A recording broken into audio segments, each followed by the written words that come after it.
Hi friends, Questo Enrico here, Questo de Taquiendo de Famiosa de Pipliopolis, and I am here today to tell you about a certain special kind of someone that I call INTP, Personality of Tomorrow, Tomorrow, Tomorrow. Okay, so let's do a little explanation here. INTPs have subsumptive deliberation. That means one way of getting and processing information is supported by the other way of getting and processing information. And the TI is supported by FI. Introverted thinking logic is, to the extent that introverted feeling happens, it happens automatically on autopilot and does so to lend whatever support it can, or it attends, one attends via one's 8 slot function in mostly unconscious fashion, and only when it's in the interests or it's consistent with the values upheld by the dominant function. So in this case, fairness. One would not get one's FI too much involved if fairness weren't at stake for the INTP. When fairness is at stake, or other TI values like legitimacy and correctness, then their feelings do get activated and up in the mix. Regarding the double knowledge, what does that mean? Well, the two, whatever you got in your 3-6 in general is going to be your most consciously used modality of attention. For me, it's interface. So I'm most conscious on the interfacing attentional manners because they require, for example, FE required me to sort of consciously go, wait, don't forget to factor that in. And TE requires me to be aware when the world is requiring, when the world would respond well to me providing demonstrative TE. So 6th slot's definitely the most conscious back slot, and 3rd slot's the most willful front slot. So that's why any type is going to be double knowledge, if they have SI and NI in the 3-6. INTPs are more double knowledge than most types because of the function aspects. For INTPs, their dominant function, their second function, and their 6th function are all, the native aspects of those functions are all metaphysical. Whereas their 5th slot function, which is TE, the native aspect of that is physical. And so what that means is that truth synergy, the demonstrative NI, the value of that truth and synergy of that NI that's upheld in general by NI, is consistent and complementary with their agency. So one difference I make on this document here is between agent, subject, and object. Agent is who you are. Subject is what you do that you don't really think of as being who you are. And object is what you think is done to you. So, for example, for SI, physical, I'm very much an object. I like to be experiencing the FI physical rewards in the moment. It's the object in and of itself. On the other hand, SI, metaphysical, keeping track of my schedule, keeping track of whatever, that's instrumental for me. So that means I'm a subject in it. It's not part of who I am, part of what I got to do. Okay. For the INTP, their 4th slot function is an interface function, which means they've got mixed interface. Your 4-5, you get kind of a half-assed version of the 4th function. So INTP's got kind of half-assed FE. And you get kind of a half-assed version of the 5th function. So they get kind of half-assed TE. And what that boils down to is, an INTP will be much more comfortable, significantly more at home, and value significantly more the metaphysical aspect of TE, which is more or less those aspects that link to communicative elements. Like ordinality is a way to render the fluid reality of dynamic physical systems into communicable chunks by order of operations rather than conditional determinations.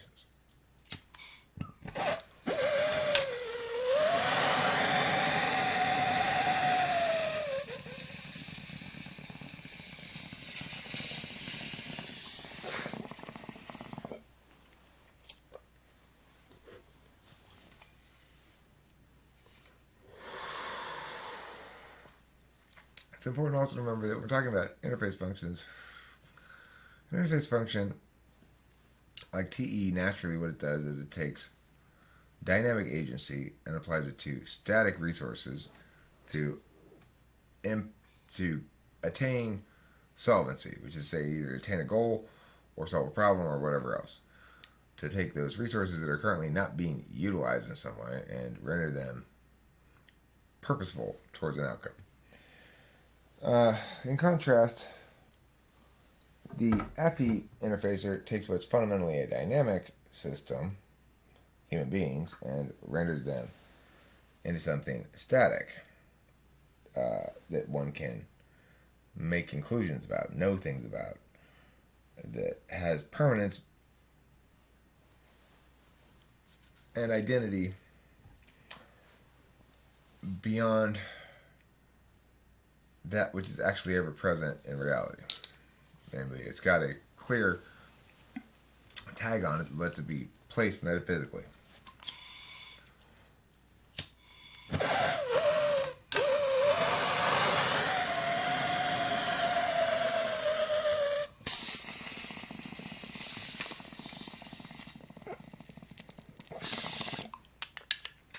Now,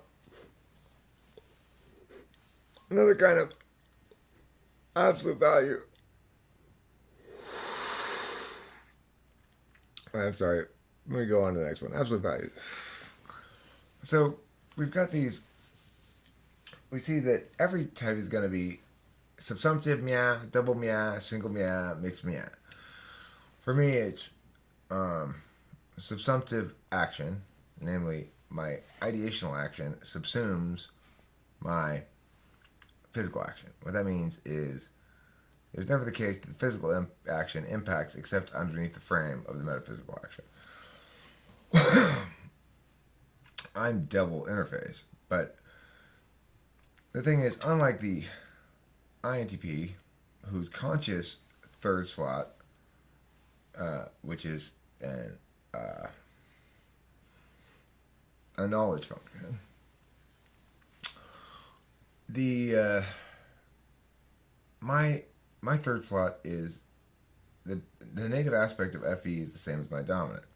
For INTP, doesn't work that way. The native aspect of SI is the opposite of their dominant, whereas the native aspect of their sixth slot demonstrative knowledge function, which is normally countervalued and less conscious or willful than the third,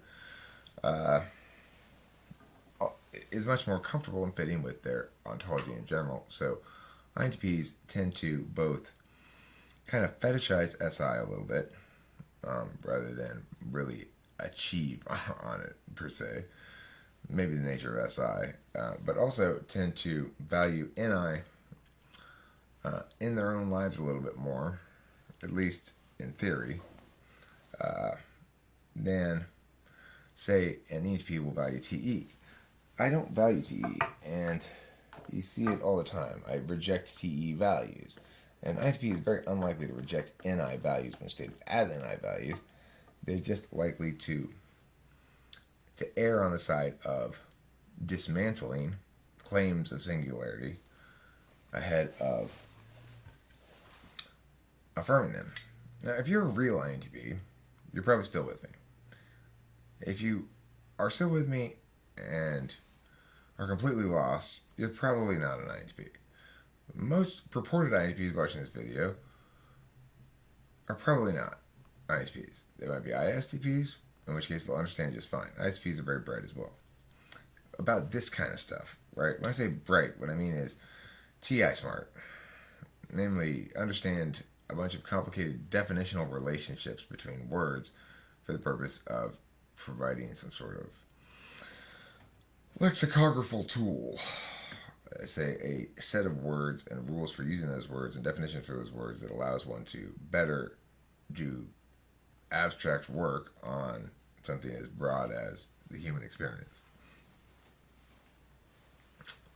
Okay, so we talked about double knowledge, single action, because they have extroverted intuition in the tool function, and they're always using that kind of action when they're using an instrumentality towards an action, towards a desired outcome.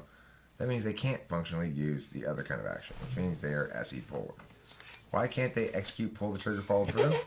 Well, because their fundamental default response to any new data in the world they encounter is first and foremost to come up with different ideas about it. It's within the frame of having plenty to deliberate about and making sure the deliberation is fully attained.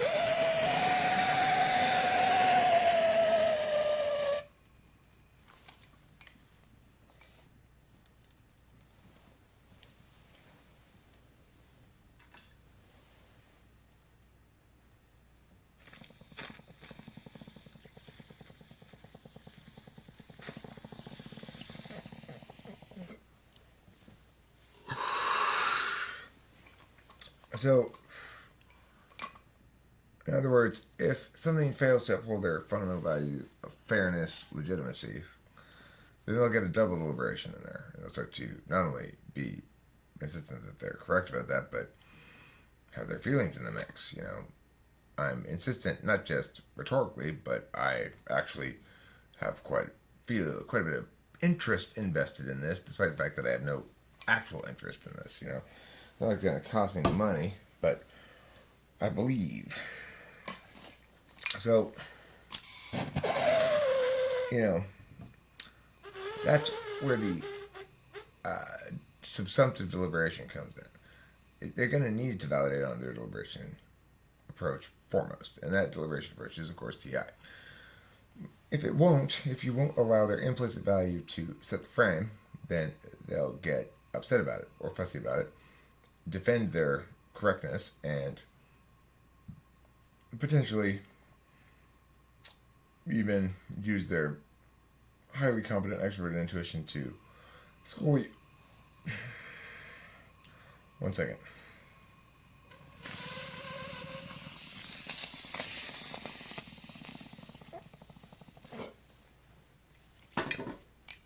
Now, when it says mixed interface, that means they get half-assed FE, they get half-assed TE. Alright, absolute values, fairness. That's their implicit one. Self-authorship, I put as their scorecard. That's their tertiary. SI, the value that is absolute for them in it is the metaphysical one, the one that's consistent with the dominant function. In the fifth slot, the one that's going to be absolute is consistent with its own native function. So, for example, their TE physical aspect is actually absolute in the fifth slot, whereas their TE metaphysical aspect is instrumental. The reason it has to be this way is because it links to the 4-5. So the 4, the opposite of your dominant, is the one that's absolute because it's relief from that function. The only way I can really get relief from any that I know I'm not extrovertedly intuiting is to do what is exclusive of that. Focus on my physical experience in the moment. If I'm actually attending only to my physical experience in the moment, I can't possibly be attending to any ideational stuff.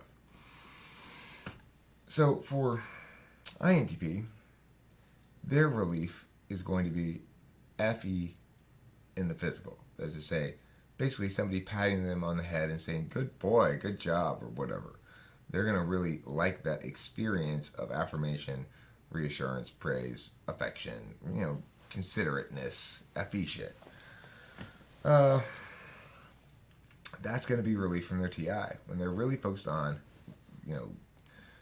I guess giving and receiving in real time FE shit, like smiling at people and then they're not TIing.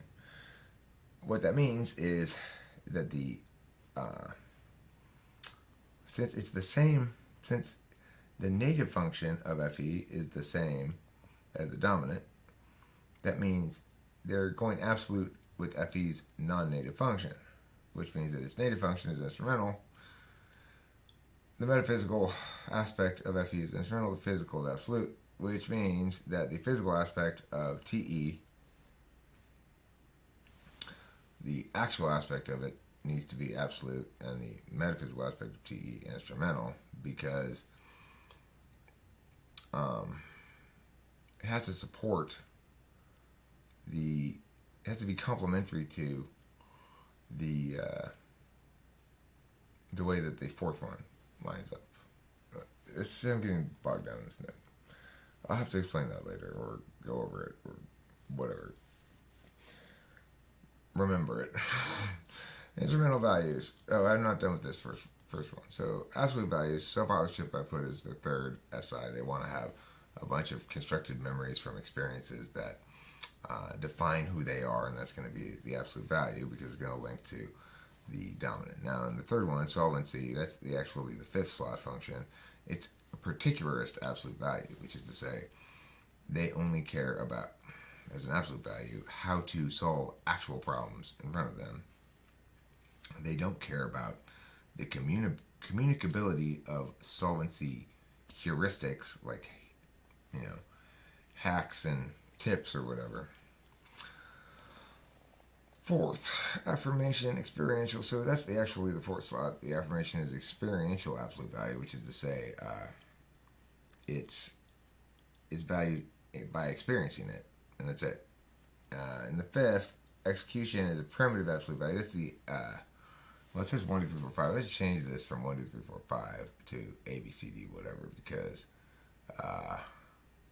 otherwise it's confusing regarding slot. So, this is not referring to the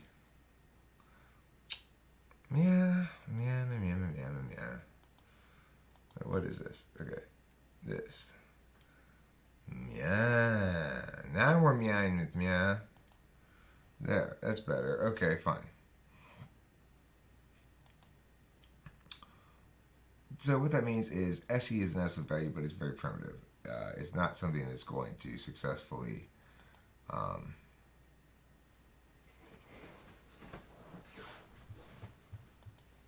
it's not something that's going to successfully be attained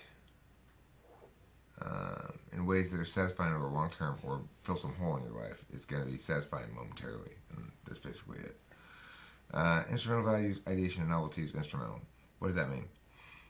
It means that your tool function, if you don't need it to accomplish the thing, it's fine for you. You're perfectly comfortable not using it. If you do need it, if you can't solve it without it, then you expect the situation to be conducive to you using it. But in and of itself, it's not of any value in particular. You do tend to prioritize that sort of approach to a tool function. You tend to think that your own is better somehow. Everyone should use a deliberation function as a tool function. For example, an INTP might think. Everyone should use a action function as a tool function, and an INTP might think. Or sort of naturally feel without thinking. Okay, so social grace is a delegatory instrumental value. And what that means is, for them, the fourth slot function that is not absolute is instrumental. But it's something that it only serves a given purpose, but they'd also like to delegate that to another person. They'd rather not be responsible for it themselves. Efficiency is a criterial instrumental value. That is to say, it's sort of treated as an absolute value about the external world, but it's judging whether or not, basically it judges how much SE is something going to require. And the INTP inherently knows they don't want to exert that much energy. In fact, they are tending much of the time to preserving energy should they be asked to, or required to, or circumstances demand that they exert energy towards a given goal. And then, where am I? Truth and synergy is a demonstrative instrumental value for them. But note that what it means to be demonstrative is that you you think it's appropriate and expect the world to demand a demonstration of this function from you. Namely, for INTPs, you expect the world to demand that you coalesce shit down and give them singular synergistic packages, because deep down you know your NE is useless unless you do. For the external world. Might be perfectly fine for you, but other people can't process that much. You know that. So you want to collapse down. That's what it means to say it's demonstrative and instrumental. You respect that you ought to be, that you're going to have to do that, but you don't want to do that when you don't have to do that. And social grace, we went over. Efficiency, we went over. Namely, that it determines specifically whether or not a given thing deserves more of your attention, probably. Authenticity, autopilot. That's the FI. The 8th slot function is also called the balance function sometimes.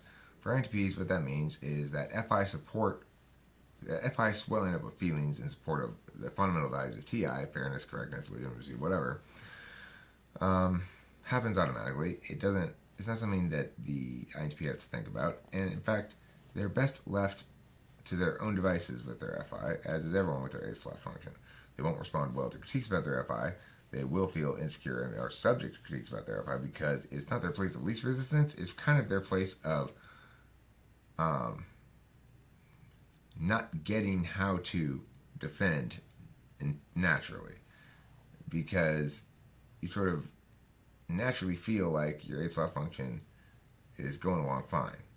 But you also consciously recognize that if others were to compare your 8th slot function, to people who are really dominant in it, that they wouldn't think you're good at it. And so you feel insecure because you think you kind of intuitively know you are good at it for you, and it kind of bothers you that others don't perceive you as such.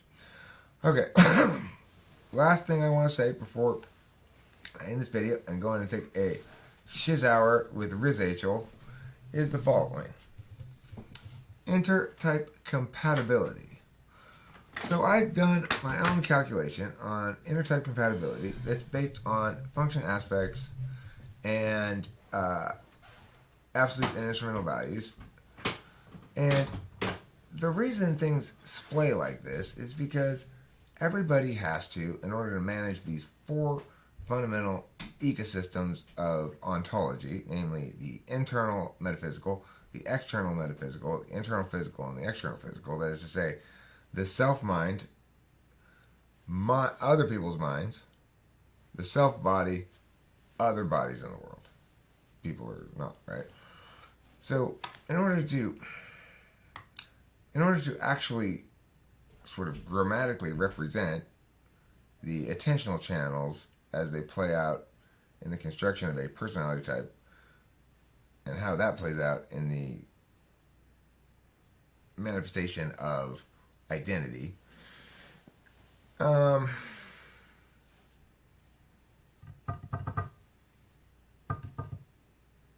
does it say? I think I lost my train of thought.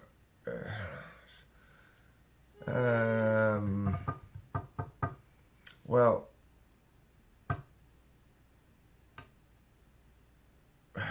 fucking I don't know.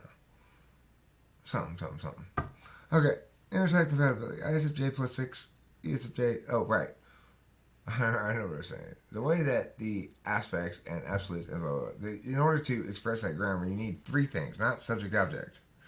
So, in grammar, when we speak, we have subject, predicate, object, and the I, the self-subject, is just the same as any other subject grammatically. But attentionally, the I self is treated differently by the self, both on the metaphysical plane and on the physical plane, than is the other self. In other words, we view ourselves as agents and other people as subjects, primarily. And we sometimes view ourselves as a subject and sometimes as an object. And if we don't have those 3 instead of just 2 things, subjective, objective, there needs to be agential, subjective, and objective, at least. Then you're never going to quite figure out the mechanics of the thing. It took me a long time to determine that there was a 3rd thing that was needed to be in play there to make it work.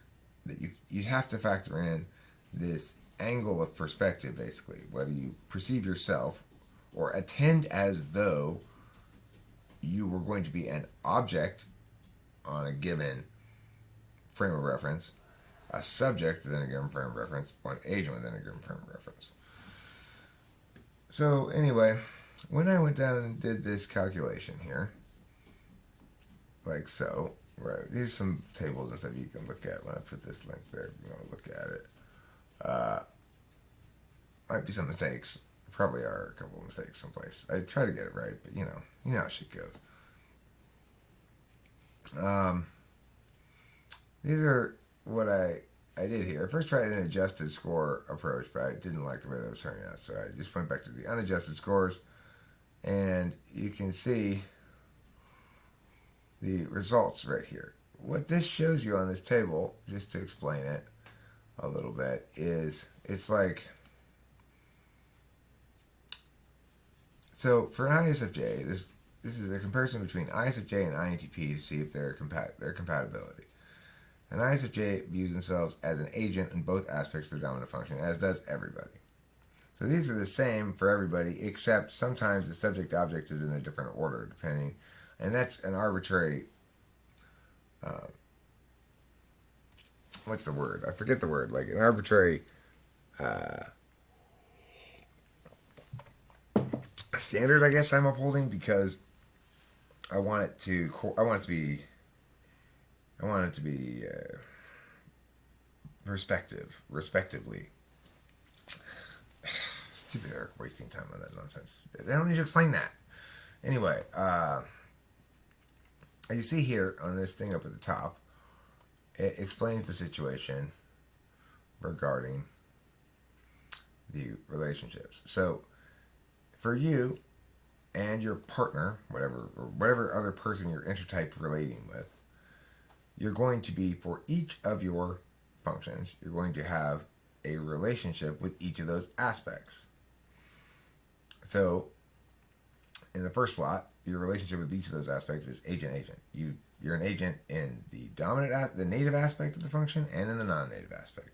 Second slot is subject-subject. You're a subject, which means it's instrumental, basically, in both the native and non-native aspects of the function. In the third slot, your object-subject, and that is the aspect consistent with dominant function nativity is absolute. So the consistent with your first slot functions nativity, not with the nativity of the function in the third slot. In the fourth slot, the position is subject and object. Aspect is the aspect that's inconsistent with the dominant function nativity is absolute. And this is because of the relief, okay, aspect. Fifth slot, agent subject is the position, and the native aspect of the function in question is absolute. So for your fifth slot function, like for me, NI is my fifth slot, so the metaphysical aspect of NI is the native aspect, so that's the absolute aspect. FE, my dominant aspect is my dominant function, the native aspect is metaphysical, so that's going to be the absolute value of my third slot function, regardless of whether my third slot function is metaphysical. It so happens my third slot function is also natively metaphysical, so its native aspect and is consistent with my dominant function's native aspect, and so it would be the absolute value if you measured it that other way anyway, but we don't, and that's, yeah. Okay, so for these ones, they're both subject, they're both object, they're both subject. It's that simple. And what you see if you count these out is there are as many subjects as there are agents and objects combined. And that's because agents and objects combined equal the absolute values, and subjects equal the instrumental values. So there are two kinds of positions to cover absolute and one kind of position to cover instrumental. So obviously there are twice as many of the one kind of position approximately than there are of either the other kind of position. Okay. And you can see what happens if you line it up here, and it explains it. So INTP, first slot, TI metaphysical absolute, TI physical absolute. Capital M means that that's the native function of TI. Position of self, aspects, INTP, agent, right? So here's agent for INFJ, NI first. And then here's the calculation. TI for INTP is first, third for INFJ. This is native, on its native aspect, it's compatible because you've got agent object. Agent object is compatible. If you want to look at what the compatibility is again, you look up here. It shows you good means compatible.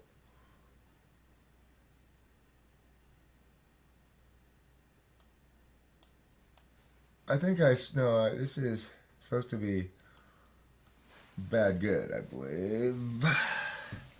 Yeah. Bad.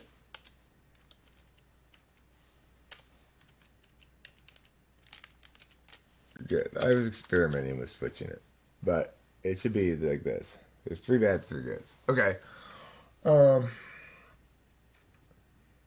So you could always look at that there.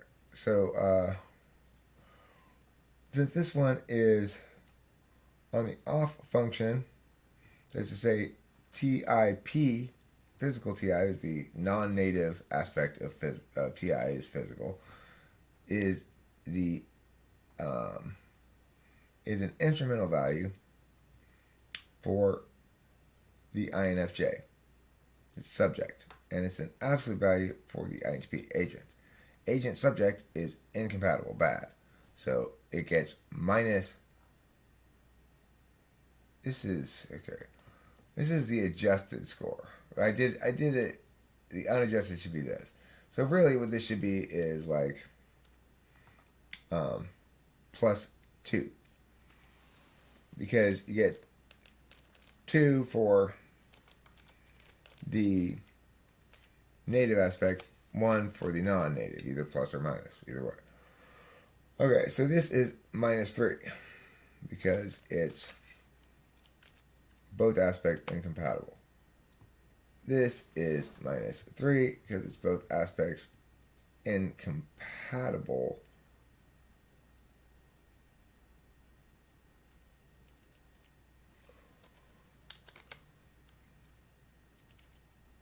Oh, right. Never mind. So this is the adjusted and unadjusted. Some of them are the same and some of them are not. So I don't even want to bother explaining the adjustment. It's on here if you want to read it. Regardless, I don't need to do all this shit right here. The point is, it's -10 is the unadjusted, okay? And you can see unadjusted -11 for ENFJ. And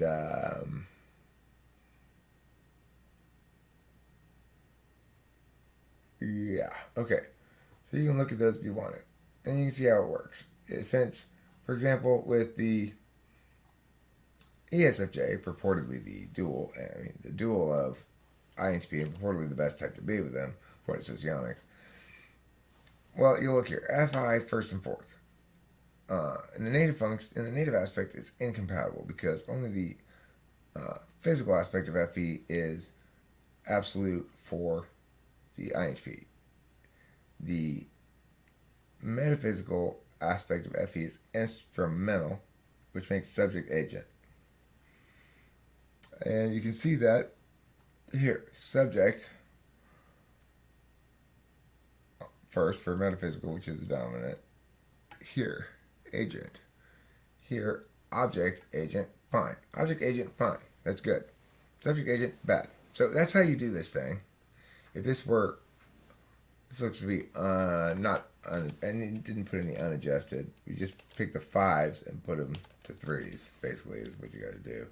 Sometimes you got to change one, like, in this case, it's fine.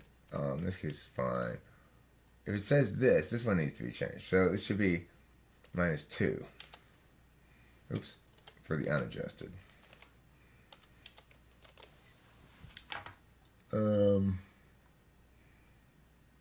And this one should be +2 unadjusted. This one should be -2 unadjusted.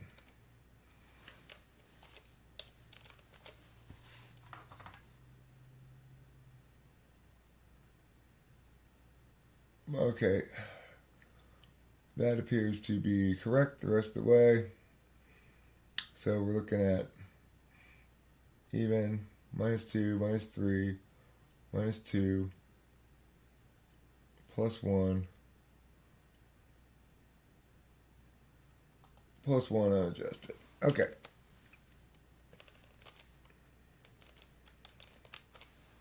So, check out this table. You can, if you have any questions, thoughts, complaints, queries, concerns, whatever, if you want to say, you want to direct further ideation about INTPs and such, basically what I want to do in the last couple minutes here, 2 minutes or so, is give you a nutshell about INTPs. People ask me a lot, often, which is the smartest type? And I always give them the same answer. It's either INTJ or INTP, depending on what you consider smart. If you're talking about spatial stuff and stuff like, certain kinds of efficacy frame things, then certainly INTJ would be smarter. If you're talking about conditionality stuff, INTP is smarter. Both can become spectacularly good debaters. Both could become spectacularly good whatever, provided they don't have to provide their own impetus. And that's the thing, especially for INTPs, is they need somebody else to come in and take over using their potential to some good effect. They need a life manager who's in charge of them, basically, and says, this is what you got to do now, and then sort of follows up and scolds them if they don't, and reminds them, and all that kind of shit. All the SE, yeah. But they are absolutely brilliant. Why wouldn't they be? They are, first and foremost, they are double deliberators of a sort. Subsumptive double deliberators, that is, say one form of deliberation always serves the other, but nevertheless are incorporating both forms of getting and processing information and being who they are. Secondly, they're double knowing. They're like quadruple checking the shit, basically. I mean, also, after double deliberating, let me double know about it as well. Now, if in fact I deem conclusions, which I will because I'm very fast in my deliberation, and knowing is basically instantaneous to the extent that I utilize it. Since my introverted intuition is demonstrative, I'm not going to use very often the kind that takes a long time to coalesce. Regardless, once I've deemed things deliberated and known about enough, then I will go ahead and act. That's to say, not act exactly, but talk about what I've been deliberating and knowing about for a while, in order that we might all reach, additionally, besides within myself, I might reach consensus with all of you regarding what it is that in fact we ought to do, were we to ever actually do anything. So, lastly, where you're going to get actual action from them is in the interface functions. That is to say, if they're actually interacting with somebody, there's going to be some sort of metaphysical artifacts left behind. Oh, Julie really liked me tonight. She really laughed at the joke, or whatever. Some shit like that. Some sort of idea or conclusion, or whatever that you draw from that FE exchange. If there's interfacing with a physical dynamic system, such as trying to fix a problem, either you solve it or you don't. They're quite good at solving problems if they are motivated to. That is to say, if an individual has made it FE rewarding for them to demonstrate the TE that they naturally ignore, but can attend via successfully, provided it's not about themselves and that it's instrumental to the good FE, like I said.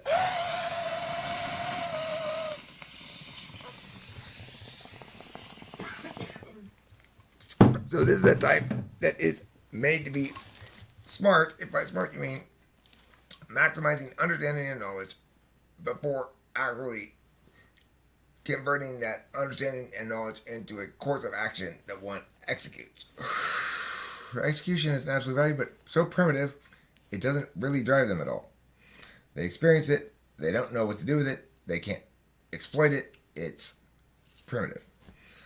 And their values of interfacing, they are shown here as the self side of it, the most selfish manifestation of it, namely the experience of affirmation. That's their only absolute value there in terms of that interface function. And with solvency in the particular, like they feel satisfied when they fix some particular problem, but even then, it's likely to be at least somewhat in the service of the absolute value in the fourth slot. And so it's only satisfying in the particular. It's not satisfying as a frame for INTPs, even though it's ignoring, because it's too constraining on their extroverted intuition, their TI, their FE absolute value, and their conveniently equivalently aspect 6-slot demonstrative, which pushes TE out of the way and starts to annex a lot, as much of TE's ground as it can, claiming more of the role of 5th-slot function and less of a 6th-slot, and TE claiming more of a role of a 6th-slot function and less of a 5th-slot because of the nature of the aspects, as I've already explained. And partially, but not very much at all, because of that relationship between functions, it is the case that the actual best intertype relationship for INTP is not the dual, according to this calculation, not the dual prescribed by socionics, but rather the ISFJ. The second best type being the dual, the third best type actually being ENTP, which is not a bad, it wouldn't be a bad relationship, INTP, ENTP. I'm sure it would be cold and boring, but it would be, cold and emotionally boring, but I'm sure it would be, easy. And fourth would be of the types I tested against INTP. I haven't tested them all against INTP, okay? So of these types that I tested against INTP, fourth came in INFJ, fifth came in ENFJ, approximately, similar in their scores. And that's it. Don't forget to like, subscribe, comment, and you can pay me $100 for a typing session if you'd like. Contact Isaiah Rude at the emails in the description at the bottom of the thing, and I'll put the link to this thing in there too. The end. Nice.